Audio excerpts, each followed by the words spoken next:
अस्सलाम वालेकुम गाइस, कैसे हैं आप लोग। आई होप सो आप लोग सब एकदम ठीक है, बिंदास है अपने अपने घरों में। तो welcome back to vibe with Sana. तो हम निकल गए थे रासल खैमा के बाहर, हम जा रहे थे अजमान शॉपिंग के लिए। तो एक स्पॉट है जहाँ पे हम सोचे कि एक बार जाके चेक करते हैं कि क्या क्या कलेक्शन है। तो माइंड में ऐसा कुछ था नहीं कि क्या परचेज़ करना है ईद के लिए, ऐसा कुछ ज़्यादा था नहीं। नॉर्मली माइंड में रखते हैं कि ये चीज़ परचेज़ करना है, ये कलर परचेज़ करना है इस बार ईद पे, ऐसा ज़्यादा कुछ मेरे माइंड में था नहीं। देखेंगे गो विद द फ्लो, अगर कुछ भी पसंद आएगा तो उस टाइप का मैं ले लेने वाली हूँ। तो मोस्टली यहाँ पे जब से हूँ मैं, तो अरबिक कलेक्शन ही यहाँ पे मैं परचेज़ कर रही हूँ। तो मैं ये बार भी वही वाला थीम था मेरा, तो अरबिक वाला ही थीम था मेरा ये बार भी। लेकिन इसमें क्या बहुत सारे पैटर्न्स होते हैं अरबिक में, तो यहाँ के 2-3 वेराइटीज़ मेरे पास ऑलरेडी है। तो आज नया क्या है वो भी चेक करेंगे करके आ गए थे, क्योंकि हम पहले ही जाने वाले थे। यहाँ के सिचुएशन के हिसाब से हम बाहर नहीं आए थे, तो रास्ते में ही इफ़्तार का टाइम हो गया था। हम इफ़्तार करके नमाज़ पढ़ के अंदर आ गए थे यहाँ पे। तो यहाँ पे इतने डिफरेंट टाइप ऑफ कलेक्शन होते हैं, हर चीज़ मिलती है यहाँ पे। क्लॉथ मिलता है या रेडीमेड ड्रेसेस, बुरखा, अबाया, स्कार्फ्स, इस तरह के सैंडल्स, चप्पल, हर चीज़ यहाँ पे अवेलेबल होती है। ऐसे मल्टीपल शॉप्स है यहाँ पे, तो बहुत ज़्यादा रौनक वाली जगह है। तो यहाँ पे इस तरह के छोटे छोटे लेकर आ रहे हैं स्नैक्स बच्चों के लिए। तो जब इस तरह के चीज़ें हों तो बच्चों का माइंड नहीं जाए इस चीज़ों पे, तो ऐसा हो नहीं सकता। तो यहाँ पे सारे बच्चे इस जगह को इस तरह घेर लिए थे, और उनके पेरेंट्स पता नहीं कहाँ कहाँ से उनके पेरेंट्स को खींच के लेके आ रहे थे शॉप से, वहाँ से, कि मुझे ये दिला दो, ये दिला दो। फाइनली हम भी यहाँ से कुछ स्नैक्स वगैरह ले लिए थे। इसके और 2 कदम पे ये बच्चों के खिलौने यहाँ पे थे, तो ये भी बच्चों को चाहिए इस तरह की चीज़ें, ऐसे अट्रैक्टिव चीज़ें जो सामने ही ये लोग रखते ना। ये लोग की जो स्ट्रैटेजी होती है कि बच्चे ऑब्वियसली ज़िद करेंगे घर वालों से, तो इस तरह की चीज़ें फिर ये भी परचेज़ करना पड़ गया बच्चों को। हमारी शॉपिंग से ज़्यादा बच्चों की शॉपिंग होती है यहाँ पर आने से, तो बच्चे बहुत ज़्यादा फ़ायदा उठाते हैं, क्योंकि शॉपिंग हम लोग को करना होता है और वो ज़िद करते हैं, तो ऑब्वियसली हर कोई दिला देंगे किसी हाल। ये उनको भी पता है और बच्चों को भी पता है। तो यहाँ पे फाइनली हम आ गए थे। तो हमेशा पता नहीं इस बार ऐसा मेरे साथ क्यों हो रहा है, ग्रॉसरी आइटम में जाओ तो स्टॉक नहीं है, और ये पता है कि बहुत ज़्यादा लेट आ गई थी मैं शॉपिंग के लिए।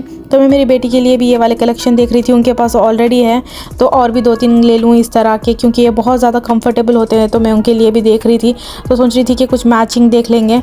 यहाँ पे इतने ज़्यादा कदम पे इस तरह के कारपेट वाले शॉप्स थे, तो मेरे हस्बैंड का बड़ा दिल कर रहा था कि 1-2 कारपेट्स ले लें, एटलीस्ट एक तो ले लें। तो फिर मैं खुद ही मना करके उनको बाहर लेकर आई, क्योंकि ऑलरेडी जो है वही बच्चे ख़राब करते हैं, हम यूज़ नहीं करते। कॉर्नर में डाल के 1-2 ऐसे कैजुअली न्यू डिज़ाइंस क्या है, न्यू कलर्स क्या है, वह सब देख के हम यहाँ से निकल गए। और ये लास्ट रमज़ान है, तो इसमें कोई भी स्टिचिंग के लिए नहीं लेंगे, तो मैं सोच रही थी कि कुछ रेडी वाला ही ले लूँ, यहाँ से परचेज़ कर लूँ सोच रही थी। तो यहाँ पे जो ब्लू वाला है, स्काई ब्लू, वो वाला सेम मेरे पास सेम वैसा वाला है, तो मैं पहले ही वैसा वाला ले चुकी थी।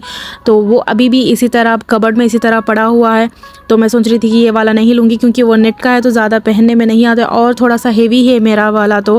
तो यहाँ पे आके मेरा माइंड सेट हो गया कि इस वाले पैटर्न में लेना है, जो सॉफ्ट ऑर्गेन्जा आजकल बहुत ज़्यादा ट्रेंड में है। आगे मैं बताऊँगी वो वाला मुझे इतना ज़्यादा पसंद आया, ये वाला पैटर्न। तो यहाँ पे ये हो गया है कि ये सिर्फ सैम्पल पीसेस है, कहीं भी स्टिच वाले नहीं मिलेंगे, तो आपको ये वाले क्लॉथ लेकर स्टिच करवाना होगा। तो मैं सोची कि आगे और भी बहुत ज़्यादा शॉप्स है, तो वहाँ जाके चेक कर लेंगे करके हम निकल गए।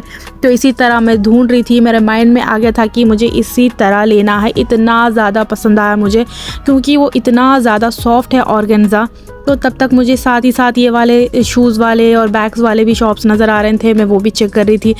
इतनी देर में मैं शायद कुछ भी परचेज़ नहीं करी, और मेरे हस्बैंड बता रहे थे कि आप नहीं लेने वाले हो। एट लास्ट आप मैक्स या सेंटर पॉइंट, RNB, इसी तरह मॉल्स में जाके, इसी तरह शोरूम में जाके आप कुछ ना कुछ परचेज़ करने वाले हो, यही मेरे हस्बैंड बता रहे थे।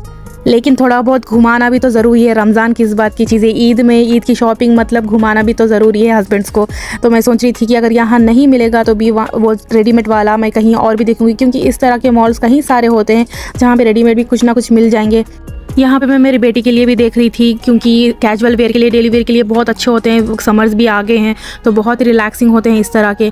तो आगे जाके एक शॉप में मुझे सेम वाला ऑर्गेन्जा और भी ज़्यादा सॉफ्ट और इसमें इतना प्यारा वाला वर्क वाला मुझे दिखा, लेकिन वो सिर्फ 14 to 17 ईयर्स की गर्ल्स का ही था, और उसका प्राइस शायद 360 दिरहम। इतना ज़्यादा, सिर्फ बच्चियों वाला इतना ज़्यादा एक्सपेंसिव था, और इतना ज़्यादा, यही वाला है, इतना ज़्यादा पसंद आया। अगर थोड़ा सा लूज़ होता, अगर वो मान लेते, ये बोल रहे थे कि सैम्पल पीस से सिर्फ देखने का है, लेकर जाने का नहीं है। मेरा मन था, मेरे हस्बैंड तो पूछ ही रहे थे कि ये आ जाएगा, हम ले लेंगे करके। इतना ज़्यादा पसंद आया मुझे वो, बहुत ही सोबर काम था। तो मेरे माइंड में बस यही आ गया कि इसी टाइप का लेना है, जो पिंक बैक में जो चले गया वही वाला इतना ज़्यादा पसंद आया। अगर स्टिच करा हुआ कुछ मिला उस टाइप का तो मैं पक्का उसी टाइप का लेने वाली हूँ इंशाल्लाह। 1-2 शॉप्स घूमेंगी, नहीं मिलेगा तो इंशाल्लाह देखेंगे, जो भी अल्लाह की मर्ज़ी है। तो ये छोटा सा व्लॉग है मेरा शॉपिंग का। तो अगर आपको अच्छा लगा तो लाइक शेयर सब्सक्राइब ज़रूर करें। तब तक के लिए थैंक यू, बाय बाय, अल्लाह हाफ़िज़।